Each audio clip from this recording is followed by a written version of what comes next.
හැමතැනම මම JVP එකට එක ක්‍රෙඩිට් එකක් දීලා තියෙනවා. ඒක මම 100,000 වාරක් කියලා ඇති. මොකක්ද? JVP එකේ මිනිස්සු හොරකම් කරන්නේ නැහැ. ඔව්. ඒක මම කියලා තියෙනවා. ඔව්. ඒගොල්ලන්ගේ අඩුපාඩු නැති සියල්ල සම්පූර්ණ මිනිස්සු කියලා මම කොහෙවත් කියලා නැහැ.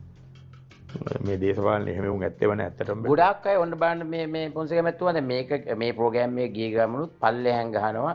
ඇයි ඔබතුමා එක්කව වෙන්නේ නැත්තේ මේ ආණ්ඩුව ජනාධිපතිවරයාත් එක්ක වෙලා මේ විශේෂයෙන් මේ ආරක්ෂාව සහ මේ හොරු ටික අල්ලන වැඩේට ආයි සුපිරි බඩ තමයි සරත් පොන්සේක කියලා පල්ලෙහාන් ගහනවා.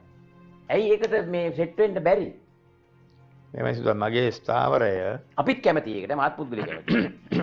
මගේ ස්ථාවරය තියෙනවා ජනතා විමුක්ති පෙරමුණ මාලිමාව බලයට ආවේ ඒගොල්ල දරදී ඇදලා ඒගොල්ල කට කාලා. ඔව්. එතකොට මම විශ්වාස කරනවා මේ ආණ්ඩුවේ බලතල තනතුරු වගකීම් ඒගොල්ලන්ට පැවරෙන්න ඕනේ. අපි මේ මල්වට්ටියට අත ගැහුවේ නැහනේ.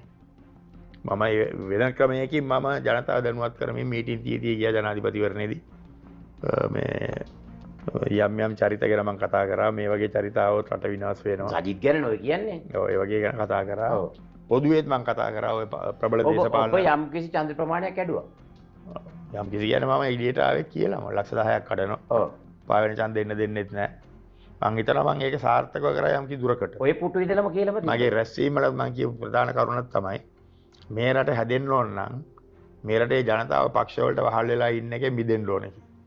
90%ක්වත් මගේ කතා ආරම්භ බලන්න 90%ක්වත් පක්ෂ වල වහල්භාවයෙන් මිදුණොත් මේ රටට යහපතක් වෙයි කියලා. දැන් මෙතන මට දකින්න එකක් තියෙනවා. දැන් සරත් පොන්සේක ගුවම ටිකක් ස්ටබල් නේ.